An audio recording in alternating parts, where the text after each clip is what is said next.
à tous. Alors, je me suis intéressé au management efficace parce que j'ai géré beaucoup d'équipes et j'avais beaucoup de changements et de modifications à faire. Il y avait beaucoup de mes équipes dans l'audiovisuel et je me suis posé des questions. J'ai lu les livres, les choses comme ça.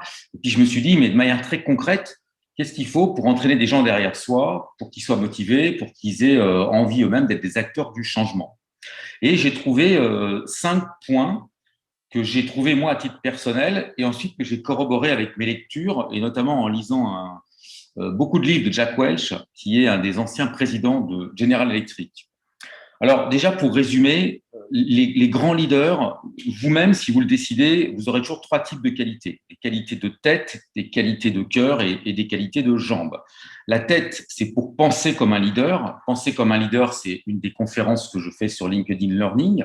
C'est-à-dire qu'un leader, on dit toujours comment agir comme un leader. Mais moi, je trouve qu'avant d'agir comme un leader, il faut d'abord penser comme un leader et ce n'est pas évident. Le deuxième point, c'est le cœur. Pourquoi le cœur? Parce que si vous ne touchez pas le cœur des gens, vous ne les ferez pas bouger. On bouge uniquement avec des motivations qui viennent de nos sensibilités à nous.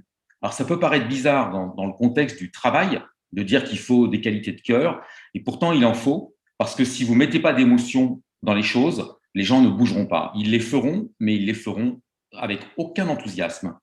Et puis évidemment des jambes, parce qu'un leader, ça ne fait pas tout faire aux autres, ça fait des choses aussi, notamment ça fait du leadership, et il faut quand même des jambes pour agir. Alors le premier secret, il est très étonnant, c'est de penser aux autres avant de penser à soi-même. Alors quand on voit tous ces leaders, tous ces présidents, on pourrait se dire, bon, ils pensent qu'à l'argent, à leur salaire, ils sont égoïstes, etc. Et en fait, non. Le leadership, en réalité, nécessite des qualités de cœur, des qualités d'altruisme pour au moins 2 raisons.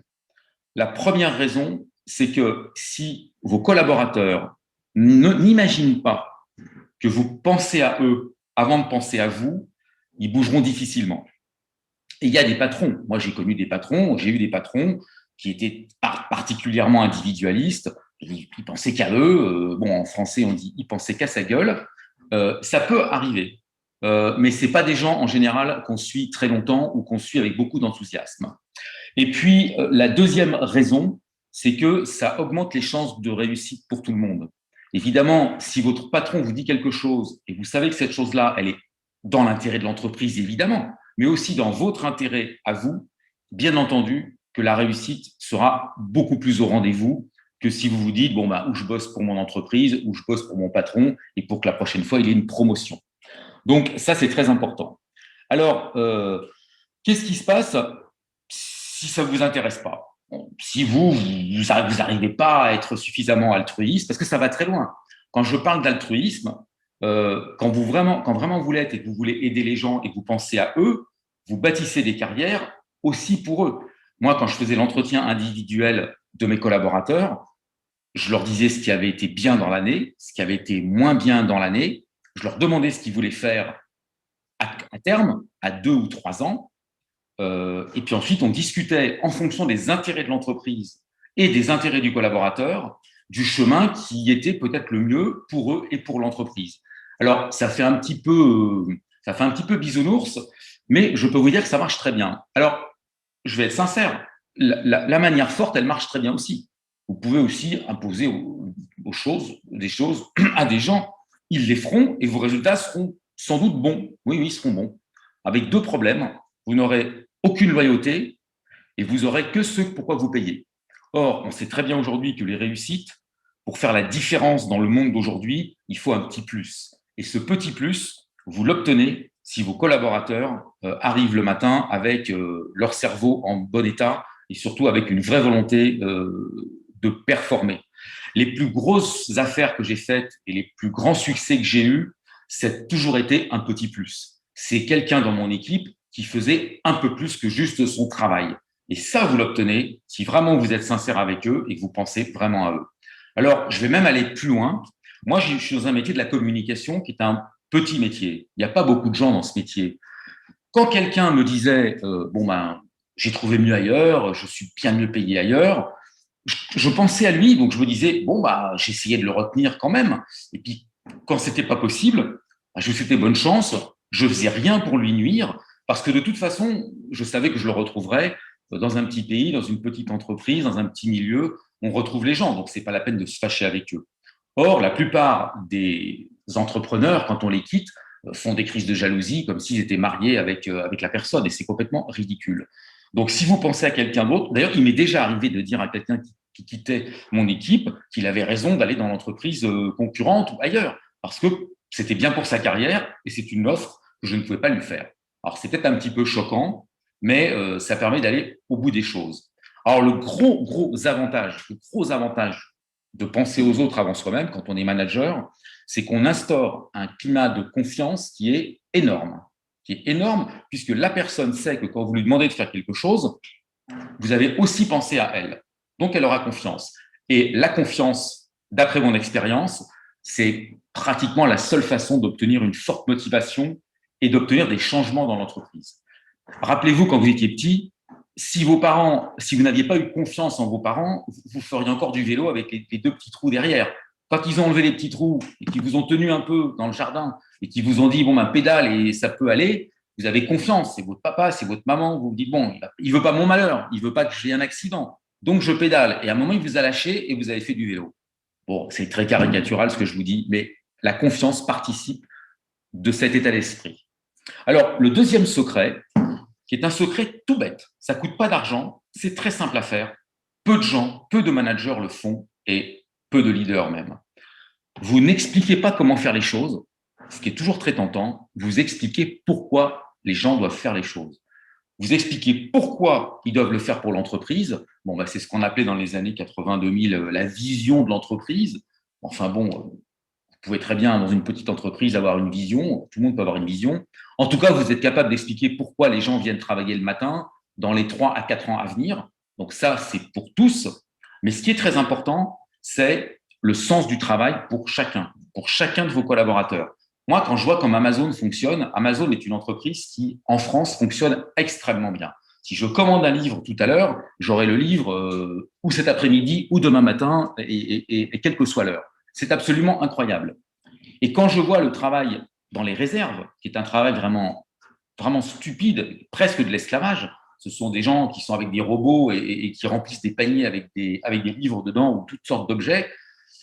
Je ne sais pas comment fait Jeff Bezos, mais l'entreprise, elle fonctionne extrêmement bien. Et ce n'est pas que coercitif, ce n'est pas juste le bâton, il y a aussi une carotte.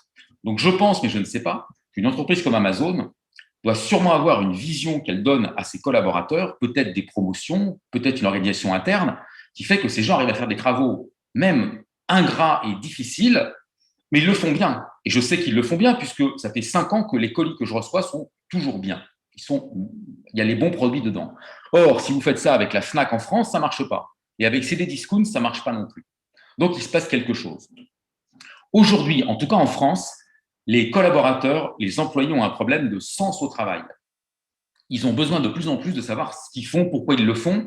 Et comme les tâches peuvent être assez morcellisées, un peu ridicules, c'est un peu comme Charlie Chaplin dans les temps modernes, vous serrez un boulon et vous ne voyez pas la voiture.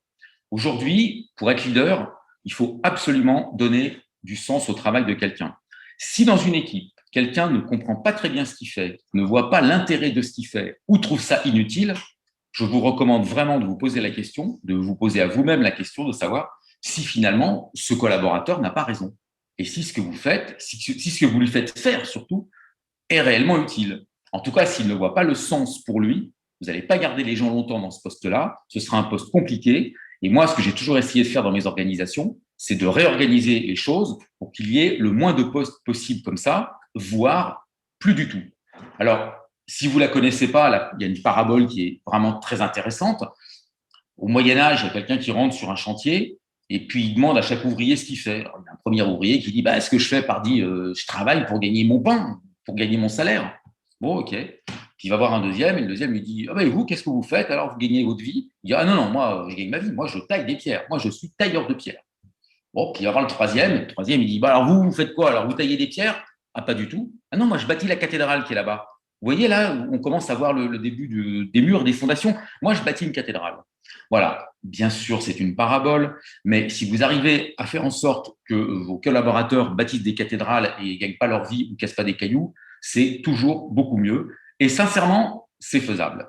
Donc, lorsque vous confiez une mission à quelqu'un, vous lui expliquez pourquoi il doit la faire, même si c'est une mission toute petite. Et surtout, vous ne lui expliquez pas comment il doit la faire. Parce que si vous devez lui expliquer comment il doit la faire, c'est que vous vous êtes trompé dans son recrutement. Dans ma conférence sur LinkedIn ce matin, ça tombe, c'est le hasard, les gens peuvent poser des questions, et puis quelqu'un me posait la question. Il disait, mais moi, je passe mon temps à expliquer aux gens ce qu'ils doivent faire, et vous dites dans votre séminaire qu'il faut absolument leur dire pourquoi et pas comment, et moi, ils me demandent comment et pas pourquoi. Bah, cette personne, et c'est ce que je lui ai dit, elle a un ou deux problèmes. Elle a un premier problème de formation. Bah, évidemment, si vous mettez quelqu'un à faire une tâche, il faut le former pour apprendre à la faire. Ce n'est pas au PDG ou au leader de le faire. Il est tellement bien payé qu'il n'est pas payé pour le faire, justement, ni pour le faire faire dans le détail. Et la deuxième raison, c'est peut-être une question de recrutement. Peut-être que la personne n'était pas la bonne et qu'il ne recrute pas les bonnes personnes pour faire les choses. Donc, vous devez expliquer pourquoi et pas comment. C'est un principe qui est très intéressant en management, c'est le principe de subsidiarité. Alors, celui-là, il marche presque toujours. Quand les gens arrivent avec un problème et que c'est un problème qui vient du terrain, ils cherchent toujours auprès de vous une solution. La solution, en général, c'est eux qui l'ont. Pourquoi vous sauriez mieux que eux qui sont sur le terrain toute la journée et qui passent leur temps à résoudre ce genre de problème? Donc, je vous expliquerai plus tard comment on s'y prend, mais le problème de subsidiarité, c'est de faire résoudre le problème par la personne qui est la plus proche possible du problème. Nous, aujourd'hui, et vous aussi peut-être, on a des problèmes de Covid, de masques, de vaccins, et un des gros problèmes qu'il y a eu en France, c'est que tout a été pompé par la tête, par Emmanuel Macron et les ministres. Ils n'ont pas laissé les gens sur le terrain essayer de résoudre le problème. Alors maintenant, ils commencent à comprendre au bout d'un an. Mais au départ, ils ont cru que les gens très, très intelligents, qui avaient beaucoup de pouvoir, allaient mieux résoudre le problème que des gens aussi intelligents, sans doute, et sur le terrain. Mais bien sûr, les gens sur le terrain savent mieux résoudre les problèmes que les gens à la tête. Alors, néanmoins, il faut quand même une tête, et je vous dirai pourquoi. Donc, un leader, ne l'oubliez pas, c'est un chef d'orchestre, c'est pas un homme orchestre. Un homme orchestre, rappelez-vous, il y a le mec qui a une cymbale d'un côté, un tambour de l'autre, la guitare, et puis il joue des castagnettes. Non, vous n'êtes pas un homme orchestre. Vous n'êtes pas censé tout savoir faire. Vous êtes un chef d'orchestre quand vous êtes leader. Et non seulement ça, mais la seule chose que vous devez savoir faire mieux que les autres, c'est votre leadership. Vous devez être un meilleur leader que les autres, mais vous ne devez pas être un meilleur autre chose. D'ailleurs, c'est très dangereux quand vous avez une promotion et que vous venez d'un métier d'un de vos collaborateurs, la tentation, c'est de beaucoup trop longtemps vous intéresser à ce métier. Et c'est une erreur. Votre nouveau métier, c'est d'être leader. C'est plus d'être ce que vous faisiez avant. Troisième secret d'un leader, pareil, ça ne coûte pas d'argent, ça coûte un petit peu de temps et d'énergie. Vous devez faciliter la vie de vos collaborateurs. Énormément de gens considèrent que leur chef leur pourrit la vie. Eh bien, c'est le contraire qui devrait se passer. Un chef, un leader, en tout cas un chef qui est compétent, ne pourrit pas la vie de ses collaborateurs. Au contraire, il la facilite. Quand vous facilitez la vie de vos collaborateurs, d'abord, vous aurez des meilleurs résultats, et deuxièmement, vos collaborateurs vous en sauront gré et ils seront beaucoup plus efficaces. Alors, comment on fait pour simplifier la vie de ses collaborateurs? En gros, il y a 5 verbes à retenir.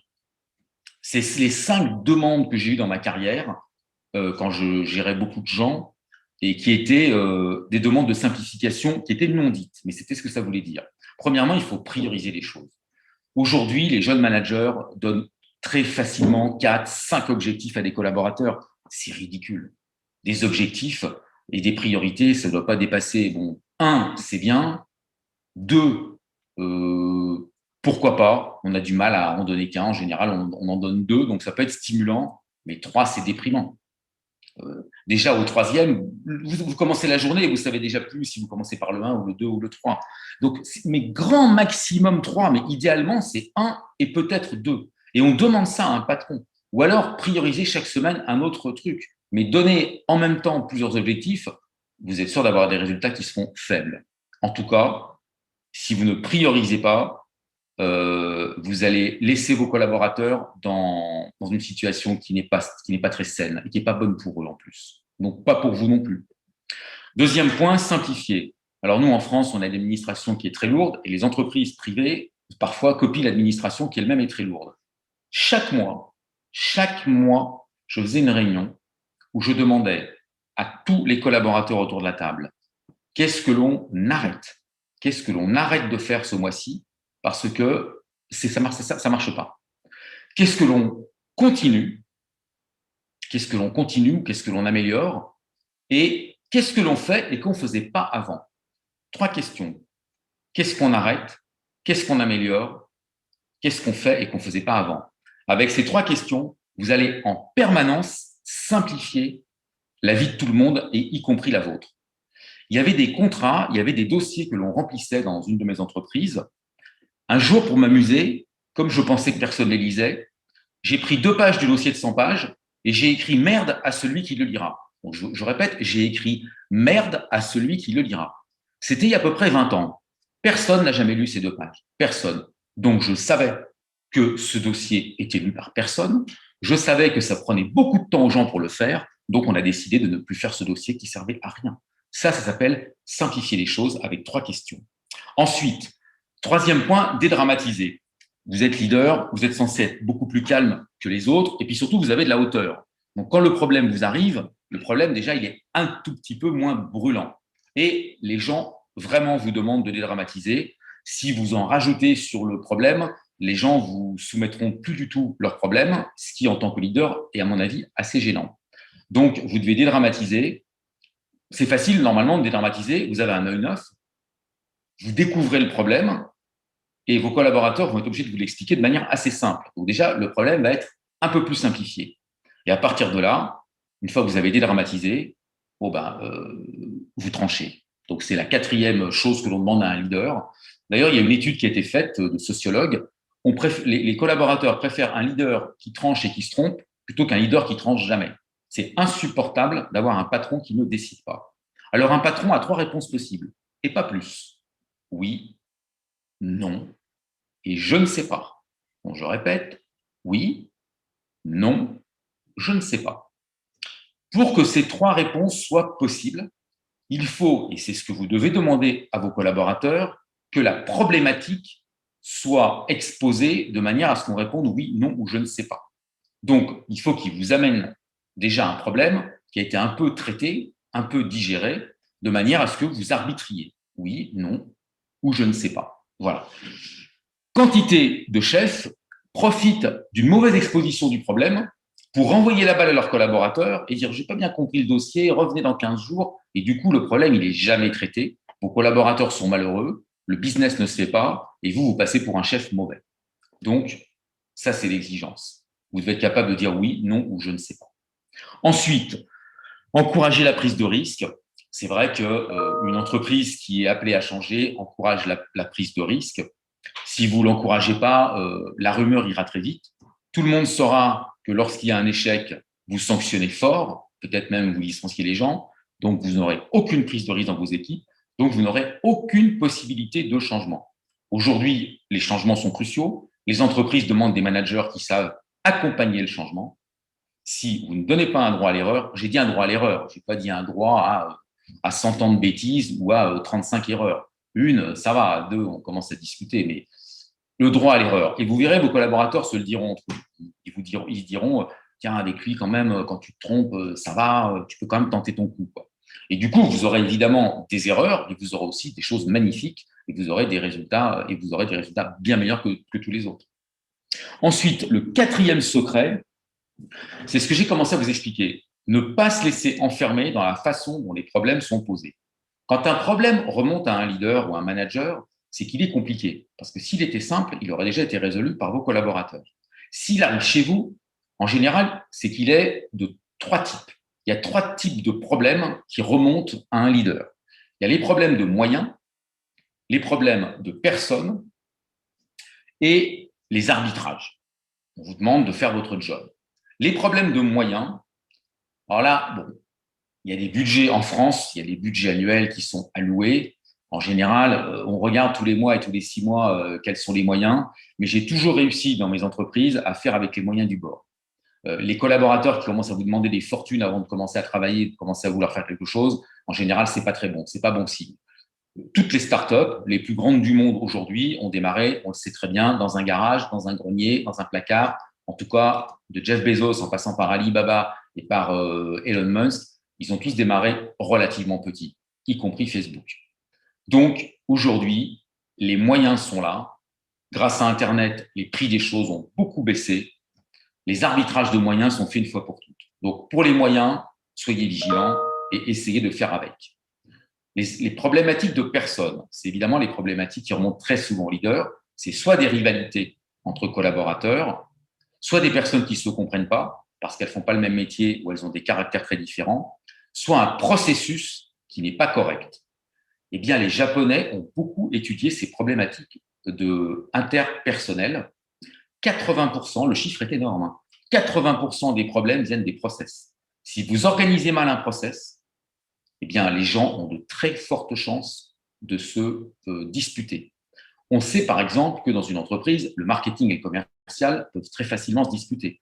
Le marketing dit que le commercial ne sait pas vendre et les vendeurs disent que la publicité n'est pas bonne. Ça va très vite et ça part très vite dans les tours. Si vous n'avez pas des process corrects de médiation pour gérer ce type d'entités qui sont naturellement conflictuelles, soit en mettant des gens d'une équipe dans l'autre, soit en créant des équipes qui se comprennent mutuellement, vous aurez ce type de rivalité. Mais c'est un problème de process, ce n'est pas forcément un problème de personne. Si vous avez deux personnes qui ne peuvent pas se voir et que vous devez gérer en même temps, soit vous avez organisé une rivalité parce que diviser pour régner, donc soit c'est de votre faute, soit ce n'est pas de votre faute, ces personnes ne s'aiment vraiment pas. Et là, c'est vraiment à vous, en tant que leader, de trancher. Il y a plein de façons de trancher ce type de problème, mais c'est à vous de faire. Donc, problématique de moyens, problématique de personnes. Troisième point, j'en ai beaucoup parlé auparavant, c'est votre pouvoir de décision. Il vous remonte des choses lorsqu'il faut faire des arbitrages. Et là, soyez courageux, arbitrez. Une bonne façon d'arbitrer, c'est de démarrer la chaîne des pourquoi. Si vraiment une question vous désarçonne, ce serait étonnant, mais pourquoi pas? Ou si les deux solutions sont extrêmement valables, aussi bien l'une que l'autre, et que vos collaborateurs veulent votre avis, la chaîne des pourquoi, souvent permet d'arbitrer et vous vous dites, bon ben finalement, en creusant grâce au pourquoi, on se retrouve avec une solution B qui finalement est plutôt meilleure que la solution A. Le piège dans lequel vous ne devez pas tomber. Attention, ce piège est mortel. On a tous dans notre vie d'homme d'affaires 3 critères.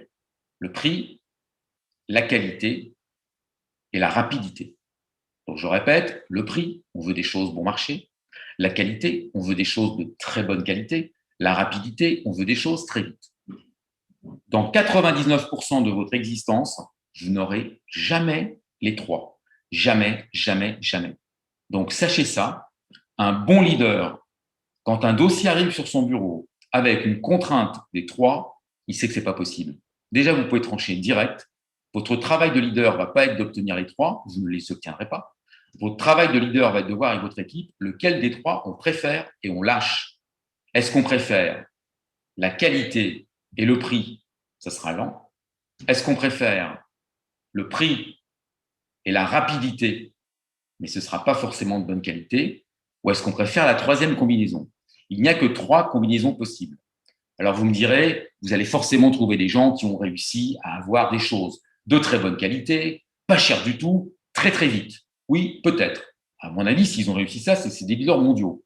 Mais vous, dans votre vie de tous les jours, vous n'aurez pas ça. Donc déjà, ne vous mettez pas dans ce piège mortel de promettre ou de faire à vos collaborateurs des missions dans lesquelles vous demandez les 3. C'est trop difficile. En revanche, votre job de patron, c'est de dire, voilà, sur les 3, j'en veux 2 et je préfère avoir ces 2-là que celle-là. Ça, c'est un vrai job de patron. Voilà.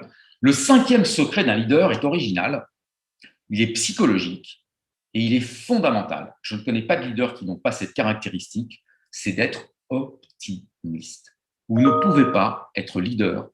Vous êtes un voleur si vous prétendez être un leader pessimiste. Un leader ne peut pas être pessimiste. C'est une faute professionnelle. Donc, vous devez être optimiste, mais comme vous n'êtes pas idiot, vous devez être optimiste avec un plan B. Mais vous devez être optimiste parce que lorsque vous devez motiver les gens, lorsque vous devez aller de l'avant, Comment voulez-vous que les gens écoutent un pessimiste? Ça n'a pas de sens. En plus, le pessimisme, c'est la facilité. Alors maintenant, je vais vous expliquer pourquoi la plupart des patrons sont pessimistes. J'ai beaucoup étudié ça parce que je me disais, c'est marrant, dans l'entreprise dans laquelle je suis, il n'y a pratiquement que moi qui suis optimiste, tous les autres sont pessimistes. Eh bien, ils ont raison. En termes de carrière, ils ont raison. Être pessimiste, d'abord, ça fait sérieux. L'optimiste, ça fait un petit peu le rigolo de service. Quand on est pessimiste, on se dit, ah lui, il est sérieux, il est pessimiste, il doit être banquier. Donc déjà, ça fait sérieux. Deuxièmement, le pessimisme est souvent confondu avec de la prévoyance. Si vous prévoyez qu'on va se planter, on dit « Ah, ce gars, il est fort, il prévoit les choses ». Si vous prévoyez qu'on va réussir, vous vous dites « Non, mais lui il est un peu, c'est un enfant, il est immature, il croit qu'on va réussir, mais en fait, on va se planter ». Donc, le fait de prévoir les choses avec pessimisme vous donne l'air sérieux. Ça, c'est la deuxième raison. La troisième raison, c'est que ça donne raison. Alors, j'ai une très mauvaise nouvelle. L'échec dans le business est 7 fois plus fréquent et probable que le succès. Donc, si vous dites « on va se planter », vous avez 7 fois plus de chances d'avoir raison que si vous dites « on va réussir ». Alors, vous avez raison peut-être, mais vous n'êtes pas un leader, parce qu'un leader, il n'est pas là pour ça. De Gaulle, il n'a pas expliqué aux Français en 40 qu'on allait tous rester nazis. Il leur a expliqué qu'on allait un jour se libérer. Et c'est pour ça que c'était De Gaulle. Donc, oui, vous avez plus de chances d'avoir raison en étant pessimiste, mais ce n'est pas une raison pour être c'est pas une raison pour être pessimiste, c'est même le contraire. Et la quatrième raison que j'ai vue aussi qui existe, c'est que ça conjure le mauvais sort. Les gens ont toujours l'impression que s'ils prévoient que ça va réussir, eh ben ça va se planter parce qu'il y a une sorcière qui va venir et qui va dire « il est trop sûr de lui, on va le punir, il a cru qu'il allait réussir, donc on va faire qu'il va se planter ». Ben non, c'est de la pensée magique. Ce n'est pas parce que vous pensez que vous allez réussir ou rater que vous allez plus réussir ou rater. Vous allez réussir si vous avez les bonnes personnes, si vous êtes motivé et si vous avez été malin. Sinon, vous allez vous planter. Donc, il y a beaucoup de raisons en entreprise d'avoir l'air d'être pessimiste, mais je considère qu'un leader pessimiste, c'est une faute professionnelle, je le répète, une faute professionnelle. Alors, le plan B, ben oui, soyons pas des imbéciles, ayons un plan B quand c'est possible. En général, c'est possible. Parfois, ce n'est pas possible, mais souvent, c'est possible. Alors là, par contre, vous allez vous régaler. Vous allez confier le plan B aux pessimistes. En général, il y en a beaucoup. Donc, vous allez dire aux pessimistes, bah, puisque tu penses que le plan A va se planter, je te donne 10 jours pour me faire un plan B. En général, ils vont un peu tirer la gueule parce qu'ils vont comprendre qu'ils se sont fait avoir. Mais néanmoins, comme ils sont pessimistes, ils vont trouver un plan B et ce sera peut-être un très bon plan B. Donc, voilà ce que vous faites. Vous êtes leader, vous prévoyez un plan A, vous restez optimiste, malgré toutes les raisons qu'il y a d'être pessimiste, et le plan B, vous le confiez à votre équipe de pessimistes. Et voilà, comme ça, tout va bien. Alors bon, j'ai promis 5 secrets, en fait, il y en a 6, parce que c'est toujours bien dans la vie d'offrir des surprises. Donc, le 6e secret, pour penser comme un leader, vous devez traduire ce que vous souhaitez dire, les informations que vous voulez divulguer en émotions. Pourquoi? Parce que l'émotion, d'abord, ça vient du latin emovere, qui veut dire se mouvoir, bouger, faire bouger. Donc, le mot émotion, c'est bien que vous le sachiez, eh bien, ça vient au départ d'un mouvement. Et c'est vrai que l'émotion fait bouger. Quand un homme politique veut faire voter pour lui, il ne vous sort pas des listes de chiffres et des PowerPoint, parce que ça endort tout le monde. Il vous dit des choses en général, il vous sort des petites phrases, les fameuses petites phrases qu'on connaît tous en politique, j'imagine en Tunisie, comme en France. La petite phrase, c'est de l'émotion. C'est bon, bah, pour qu'il y ait du boulot en France, il ne faut plus d'étrangers. Voilà, ça, c'est une bonne dose d'émotion à base de racisme. Ça, les gens, en général, ça les motive. Je ne dis pas qu'ils sont d'accord, mais en tout cas, ça les stimule. Et c'est ça, l'émotion. Vous, en tant que leader, vous devez transformer vos messages en émotions. D'ailleurs, quand il y a des plans en entreprise, des plans en général, des plans positifs, des plans d'affaires, souvent, ils ont un nom, ils ont un surnom. En ce moment, en Amérique, Biden a appelé son plan Shoot to the Moon, c'est-à-dire conquérons la Lune de nouveau, allons sur la Lune. Bon, par exemple, si vous prenez les supporters d'un match de foot, personne ne les paye, c'est même eux qui payent leur place. Ils sont motivés comme des fous. Pourtant, que leur équipe gagne ou que leur équipe perde, à la fin du mois, pour eux, ça ne change rien, mais ça leur procure de l'émotion. Donc, tous les bons leaders transforment les informations qu'ils doivent donner à leurs troupes en émotions. Moi, je faisais des réunions toutes les semaines. C'était des réunions d'information, des réunions d'équipe. Il y avait 40 personnes à peu près. eh bien, j'essayais toujours d'avoir un vecteur émotionnel dans ce que je disais. Alors, ce qu'il y a de mieux pour transporter une émotion, c'est de raconter une histoire. Et ça, on sait tous le faire. Tous ceux qui ont des enfants, on est beaucoup à en avoir, on raconte une histoire. Alors, je vous ai parlé du petit vélo, je ne prends pas les gens pour des enfants du tout. Au contraire, je les prends pour des adultes et je les respecte beaucoup. Mais néanmoins, raconter une histoire à vos collaborateurs ou mettre sous forme d'histoire ou de l'information, c'est très, très, très payant. Par exemple, euh, les, les soldats des colonies ne touchaient pas aucune retraite de la part de l'armée française pendant très, très, très longtemps. Et puis un jour, il y a un film que je vous recommande de voir si vous ne l'avez pas vu, qui est un très, très bon film, qui s'appelle Indigène. Et le film Indigène a été projeté à l'Élysée, à Jacques Chirac, qui était président de la République française. Eh bien, une situation qui n'avait pas bougé depuis 30 ans a bougé parce que Jacques Chirac était très ému par le film. Il s'est levé de son siège, il a regardé les ministres, il a dit « Mais alors, mais qu'est-ce qu'on fait? Quand est-ce que ça change ?» Eh bien, ça a changé en 2 mois parce que l'émotion a fait le travail que l'information n'avait jamais pu faire depuis au moins 30 ans. Et c'était des retraités, vous en connaissez sans doute, c'était des soldats français des pays ex-colonies françaises qui ne touchaient pas de retraite convenable, qui n'avaient pas la même retraite que les soldats français, alors qu'ils étaient morts comme les autres. Voilà, ça c'est la puissance de l'émotion. Et il y a beaucoup d'autres exemples, bon, ben, Martin Luther King évidemment, etc. Donc, en conclusion, et si on veut ramasser un peu tout ce que j'ai dit, donc je vous ai parlé au tout début de la tête, les qualités de cœur et les qualités de jambes. En gros, il y a une formule, c'est vraiment penser avec la tête dans les nuages et les pieds sur terre. Je crois que c'est de Saint-Exupéry. Donc, c'est penser comme un leader, c'est avoir la tête dans les nuages et les pieds sur terre. Et c'est exactement ça. C'est-à-dire que moi, il y avait des moments dans la journée, souvent d'ailleurs le soir, quand j'étais pas au travail, je rêvais à des performances, je me fixais des objectifs, je me disais, tiens, comment amener les gens à faire ça, ou moi-même, comment y arriver. Et puis le matin, quand vous revenez au travail, bah, vous avez les pieds sur terre, mais ça n'empêche pas, il faut que vous ayez toujours les 2 points. Parce que comme je vous l'ai dit dans le 6e secret, c'est vraiment le dernier point qui fait bouger les gens. N'oubliez pas que c'est ça qui fait bouger les gens. C'est l'émotion, c'est pas un PowerPoint. Alors, qu'est-ce qui se passe si, moi je vous ai dit qu'il fallait être optimiste, je vous ai dit qu'il fallait être altruiste, je vous ai dit qu'il fallait savoir raconter des histoires, je vous ai dit qu'il fallait avoir un peu de passion. Qu'est-ce qui se passe si vous n'avez pas ces qualités? Alors moi, il y a une qualité que je n'avais pas du tout. J'étais très introverti, je parlais très peu, et comme vous le voyez, j'ai appris à être extraverti, à parler, et ça m'a coûté de l'énergie, parce que ce n'est pas dans ma nature, et ça me fatigue. Donc si vous êtes un grand égoïste, mais que vous savez qu'il faut être altruiste dans votre travail, il faut le faire, mais ça vous coûtera beaucoup d'énergie. Très clairement, ça va vous fatiguer. Et moi, quand je fais des interventions auprès de mes équipes ou quand je travaillais comme ça, c'est vrai que je me ressourçais, donc il fallait que je lise un livre pendant 2 heures dans le silence, ou je regarde la télé, ou que j'aille marcher à pied. Voilà. Donc ça va vous coûter. Toutes les qualités que j'évoque là, ça va vous coûter. Mais c'est le prix à payer si vous voulez être des leaders et surtout si vous voulez faire la différence. Parce que, bon, un manager, peut-être que ceux qui vont m'écouter le sont déjà, et c'est très bien.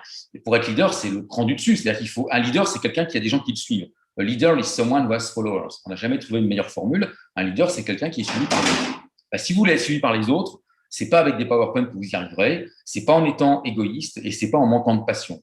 Donc ces qualités-là, vous devez les travailler vous à titre personnel et je ne peux pas vous mentir, ça va vous prendre du temps et de l'énergie.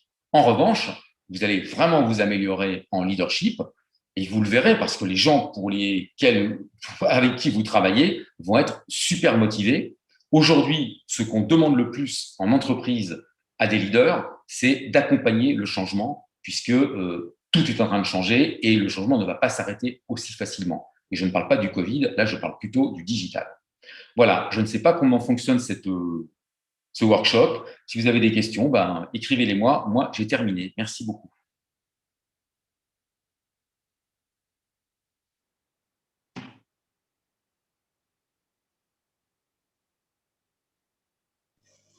Donc, je vous remercie, monsieur, infiniment pour votre contribution. Je remercie les spectateurs qui nous ont suivis et je les demande à laisser leurs commentaires sur notre live Facebook ou via le module de chat à droite de l'écran sur notre plateforme pour poser des questions à propos de ce sujet. Sinon, vous pouvez poser des questions ou si vous avez quelque chose à dire ou quelque chose à ajouter, vous êtes les bienvenus. Sinon, c'est laurencestork@yahoo.fr. Et sur LinkedIn aussi. Laurence Stork, vous me retrouverez sur LinkedIn très facilement. Ouais, c'est bien ça, monsieur. Merci. OK. On attend 5 minutes pour. Parce qu'il n'y a que 2 participants, donc ça va aller vite. Hein. Ouais. On attend 5 minutes. OK, pas de problème. Il y a des questions, sinon. J'attends 5 minutes, bien sûr. Ouais. D'accord, merci.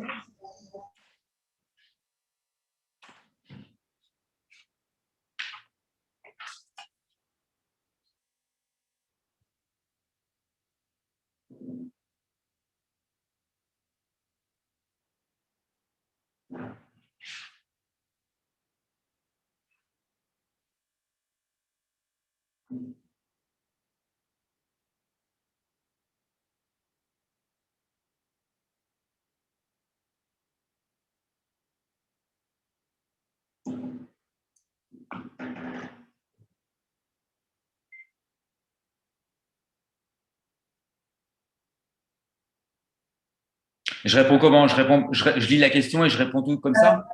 Oui, c'est bien ça. Alors la question est extrêmement importante. Comment faire pour développer l'intelligence émotionnelle et comprendre les autres sans perdre mon autorité sur le groupe? Alors ça, c'est vraiment une question qui est tout à fait légitime. En fait, ce qui se passe, c'est que vous n'allez pas devenir le psychothérapeute de votre équipe. Et vous n'êtes pas leur maman non plus. Et ils ne sont pas censés s'épancher auprès de vous. Mais pour développer votre intelligence émotionnelle, ça, c'est le travail. C'est vous qui allez le faire et vous allez le faire vous-même. Parce que l'intelligence émotionnelle, c'est un terme très à la mode aujourd'hui, mais c'est vrai que en gros, c'est de la psychologie. Ça veut dire, si on est très cynique, ça veut dire comment faire à des gens des choses qu'a priori, ils n'auraient pas très envie de faire. Donc, on peut imaginer que c'est de la manipulation, mais moi, c'est pas comme ça que je l'entends. C'est pour ça que mon premier point, c'était de vous dire qu'il fallait être vraiment sincère et vraiment vouloir le bien des autres.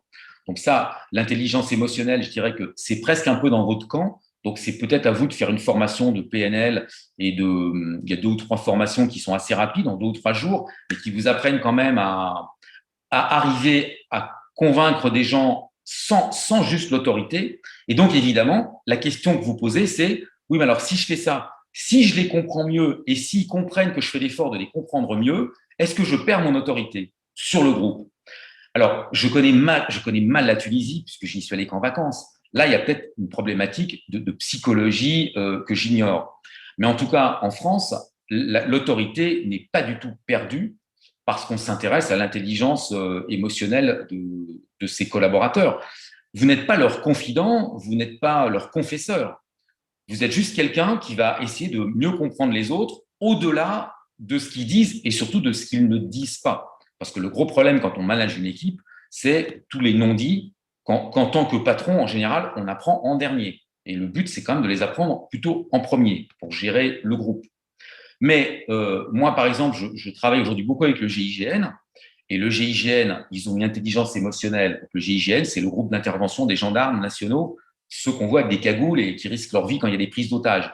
Ils ont des, d'ailleurs, c'est pour ça que je les reviens, ils ont beaucoup d'intelligence émotionnelle, ne serait-ce que pour arriver à convaincre un preneur d'otages de libérer les otages. Donc, ce sont des gens qui ont beaucoup d'intelligence émotionnelle et je peux vous dire qu'ils ont une énorme autorité sur leur groupe. Donc, ça, c'est un très bon exemple de type de professionnels qui ont les deux. Ils ont l'intelligence émotionnelle parce qu'ils ne peuvent pas se contenter de tuer tout le monde. Donc, ils sont très intelligents. Ils se regardent l'un l'autre pour voir s'il n'y en a pas un qui est fragile à un moment ou pas. Et c'est des unités d'élite, hein, donc ils sont extrêmement intelligents.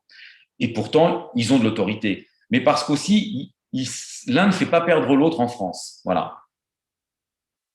Là, j'ai beaucoup de questions. Donc, comment gérer une équipe quand on a des profils qui ne s'entendent pas et qui sont très compétents? Alors, je répète, c'est une question que j'adore. Comment gérer une équipe quand on a des profils qui ne s'entendent pas, mais qui sont très compétents? C'est toute ma vie. Toute ma vie, ce sont des profils très compétents de gens qui ne s'entendaient pas. Parce que je travaillais à la télé, dans la musique, dans le cinéma.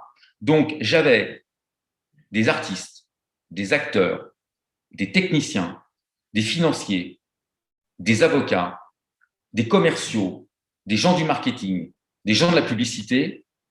Et non seulement ils ont des profils différents, mais ils ne comprennent même pas très bien ce que fait l'autre. Donc, pour faire ça, il n'y a pratiquement qu'une solution. D'abord, il faut que chacun comprenne ce que vous avez compris. C'est que l'autre est très compétent dans son domaine. Très. Donc, vous devez impérativement obtenir un respect mutuel. Parce que vous me dites bien, comment gérer une équipe quand on a des profils qui ne s'entendent pas, mais qui sont très compétents. Et c'est ça qui est intéressant. Ils sont très compétents, mais ils ne s'entendent pas. Et ça, ils ne s'entendent pas parce que vous avez des profils de métier. Alors, les avocats, on sait, ils ont tendance à toujours aller dans le détail. En revanche, un commercial, un vendeur, il a toujours tendance à voir plutôt large et pas tellement aller dans le détail. Donc, il est évident que quand vous mettez ces gens en relation, ils s'irritent, ils s'énervent mutuellement. Donc, moi, j'ai fait plusieurs choses à ce propos. J'ai essayé beaucoup de solutions. La vraie solution qui marche vraiment très bien, c'est la réunion de 8 à 12 personnes de ces talents-là, a priori tous les mois, dans lequel vous faites une revue et chacun explique ce qu'il fait et quels sont ses problèmes du moment. Et vous allez avoir des wow effects. À un moment, il y a quelqu'un qui va faire ah, d'accord, mais c'est pour ça que tu me demandes de remplir depuis 2 mois le papier avec 12 pages, j'ai pas envie de le remplir. Il va enfin comprendre pourquoi l'avocat qui a vraiment besoin de ce papier pour défendre la personne a besoin que ce soit rempli. Et ça c'est tout bête. Si vous le faites déjà, ça va commencer si vous le faites déjà et que ça n'apaise pas les conflits, c'est que vous ne l'avez pas fait suffisamment. Et peut-être, aujourd'hui c'est démodé en France, mais le séminaire de 2-3 jours avec des intérêts communs, ça marche super bien. Et surtout, n'oubliez pas que les gens doivent dîner ensemble le soir. Ne faites pas des séminaires où les gens rentrent chez eux. Tout ce qui se passe dans un séminaire, en général, c'est le soir, quand les gens jouent au billard ou quand ils vont faire un football ou quand ils dînent ensemble. Là, ils apprennent à vraiment mieux se connaître. Ça, c'est très, très efficace. Surtout, vous pouvez leur faire un truc en commun, ça peut être un jeu de piste. Moi, je suis contre les trucs un peu dangereux, faire du saut à l'élastique, c'est ridicule. Mais des choses toutes simples et qui peuvent être concoctées même par des gens d'une équipe marketing. Chez Procter, on le faisait énormément parce que le marketing et le commercial ne s'entendaient pas et ça marche très, très bien. C'est-à-dire quand vous avez crapahuté une demi-heure ou quand vous faites quand vous enfermez des gens dans une salle où ils ont 2 heures pour sortir, ça crée pas mal de liens interpersonnels. Ça, c'est une très bonne formule. Après, ce qui peut se produire, c'est que si vous avez mis les gens en rivalité et que vous avez dit, parmi vous, il y aura un seul chef et le meilleur d'entre vous le sera, ça ne va pas non plus beaucoup aider à ce que les gens s'entendent bien. Donc ça, il faut faire attention à ce type de discours où on met les gens en compétition les uns avec les autres. Moi, c'est vrai que j'ai évité de faire ce genre de discours. Et en général, quand quelqu'un devait me remplacer, c'est moi qui prenais ma décision, mais je ne les mettais pas en rivalité. Deuxième point, vous avez dit qu'il faut traduire ce qu'on veut dire en émotions, mais la plupart des réunions en cette période sont en ligne. Comment transmettre nos émotions dans une réunion en ligne? Alors là, il faut vraiment les transmettre. Alors d'abord, 2 choses. Premièrement, moi je donne beaucoup de cours en ligne, il n'y a pas une très grosse différence et une émotion en ligne, si vous mettez suffisamment le ton et que vous êtes assez sincère, les gens vont quand même voir votre émotion. Parce que quand vous allez au cinéma, je vous rappelle que vous avez un écran et que si Tom Cruise il donne une émotion, ou Brad Pitt, ou je ne sais pas qui, vous allez voir l'émotion de l'acteur alors que c'est par un écran. Donc d'abord, premièrement, l'écran ne freine pas tant que ça l'émotion. Et le deuxième point que je vous recommande, c'est de raisonner en histoire. Si vous racontez une histoire, l'écran, ça passe aussi bien. Et raconter des histoires sur du business ou raconter quelque chose qui s'est produit à un membre de votre équipe vous a fait un témoignage et vous reprenez le témoignage, c'est toujours très pertinent. En général, moi, quand je fais des conférences, comme j'ai beaucoup de questions comme les vôtres, souvent, je reprends, là, je n'ai pas le temps, hein, mais je reprends souvent des questions qui m'ont été posées et ça touche plus les gens. Déjà, c'est tout bête, mais si je dis que quand j'ai donné une conférence en Tunisie, au Rieda Summit, etc., les gens vont écouter plus, rien que parce que c'est quelqu'un d'autre qui l'a dit et ça ne vient pas de moi. Donc, je dirais, voilà, quelqu'un m'a posé la question, comment gérer des profils très compétents mais qui ne s'entendent pas entre eux, mais je dirais que ça vient de vous. Déjà, c'est le début déjà d'une petite histoire de ce qu'on appelle du storytelling. Et ça marche vraiment très bien, même en ligne. Mais je vous le redis, les émotions passent très bien en ligne, sinon il n'y aurait pas de télévision. La télévision, c'est de la ligne et ça passe très bien. Troisième question, par rapport aux objectifs à fixer aux collaborateurs, si les projets sont reliés entre eux et donc les objectifs sont plus nombreux, comment conseillez-vous la fixation des objectifs? Grosse question, parce que c'est ce qu'on appelle en France du matriciel. Aujourd'hui, beaucoup d'entreprises françaises ont croisé les fonctionnels et les opérationnels en créant du matriciel. Donc, quelqu'un, par exemple, qui est au marketing, il a deux chefs. Il a son chef patron du marketing et son chef patron des ventes. Et chaque chef a tendance peut-être à fixer ses propres objectifs. Sincèrement, pour les gens, c'est horrible. C'est très, très, très difficile. Donc, les objectifs à fixer aux collaborateurs avec des projets interreliés et des objectifs plus nombreux, malheureusement, ça revient à ce que je vous ai dit. Imaginez-vous avec 6 objectifs chaque matin. C'est trop difficile. Je pense que ce n'est pas possible. Le seul conseil que je pourrais donner, c'est de garder 2 ou 3 objectifs et le faire en séquence, c'est-à-dire 10 jours sur ces 2, 10 jours sur ces 2, 10 jours sur ces 2. Mais 6 objectifs tout le temps d'un coup, moi, je sais même pas comment concrètement vous faites ça. Alors, vous démarrez par lequel? En plus, en général, une des règles de l'organisation, c'est de démarrer par le plus désagréable. Vous arrivez le matin, vous commencez par ce qui est désagréable et vous finissez par ce qui est agréable en fin de journée. C'est ce que j'ai toujours essayé de faire. Là, vous faites quoi? Donc, vous avez 6 objectifs, il y en a sûrement des plus agréables que d'autres. Je ne sais pas. Mais je pense que le fait qu'ils soient interreliés, ça augmente le nombre d'objectifs. Vous avez raison, bien sûr que ça les augmente. Mais ça ne change pas le problème, parce qu'à l'arrivée, vous avez quand même un être humain qui a du mal, il bug en fait, notre cerveau, c'est tout simple, on bug. Quand on a trop d'objectifs, on bug.